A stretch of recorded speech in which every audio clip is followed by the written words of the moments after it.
Hey guys, today I'm proud to announce that we are starting to stock race trailers here at Fayette Trailers. This is the Pursuit model from Pace American.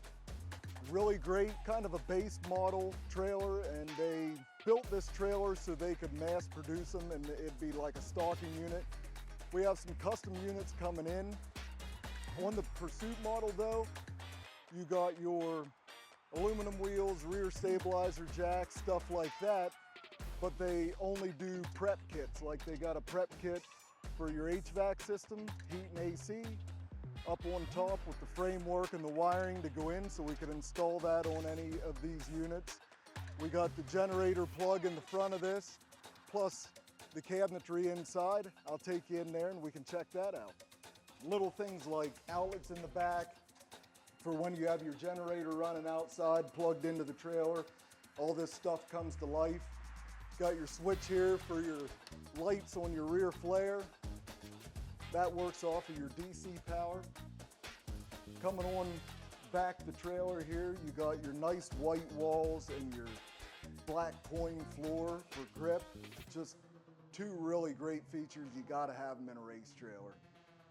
Factory tie downs. Obviously we can add more, but just a really well-built trailer for this particular model. With the height, I'm thinking car haulers maybe going to the drag strip, go-karts for over at 7 Star Speedway. To top it off, we have a workbench and cabinets in the front with a little work light. Just really ties this trailer together. And how about this translucent roof? You can see right down through it.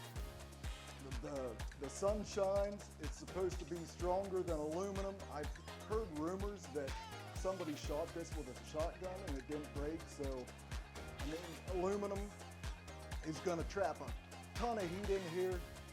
This is about 2 to 3 times cooler. Especially with the white exterior, it's gonna stay cool inside. It's not gonna bake you during the hot summer race days. If you're pursuing a race trailer, come get the Pursuit.